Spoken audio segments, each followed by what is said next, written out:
after a short gondola ride together through thick fog and rain clouds up Mount Mansfield on Sunday, Quebec Premier Philippe Couillard and Vermont Gov.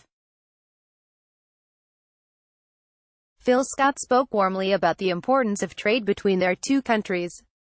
But despite the beautiful landscape at the Stowe Mountain Resort and the smiles and handshakes, United States President Donald Trump's trade policies and tone toward Canada loomed large over the gathering. Scott and Couillard signed a joint declaration stating the two jurisdictions would work together to strengthen economic ties, but they couldn't escape questions about the ongoing trade dispute between the two countries. Story continues below. Advertisement. A day earlier, Trump threatened to impose auto tariffs on Canada, while in June he called Prime Minister Justin Trudeau very dishonest and weak. Scott, a Republican, said Trump's words were disrespectful. "I would say that Mr. Trump, our president, has in the past made many comments that I believe are disrespectful, and maybe that's his negotiating tactic, but it isn't one that I would use," he said. Quebec is Vermont's #1 international trading partner, and about 17,000 jobs in the state depend on trade with Canada.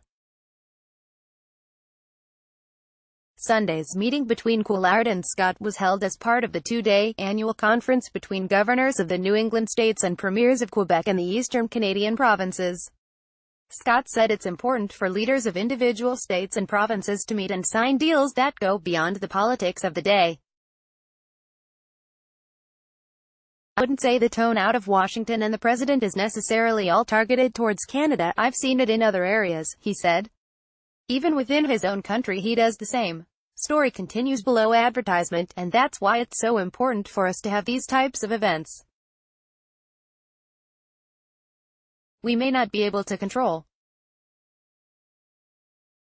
what the president says, but we can control what we say and do. The U.S. and Mexico are conducting bilateral negotiations on NAFTA, and Canada hasn't returned to the table this summer. Trump slapped Canada and other allies with steel and aluminum duties, which led to retaliatory levies from Ottawa. He has also made repeated threats to apply far more damaging tariffs on the deeply integrated automotive sector. The U.S. president has repeatedly said Canada's supply management system, which controls the price and volume of products such as dairy and poultry in the country, is an obstacle to signing a new deal.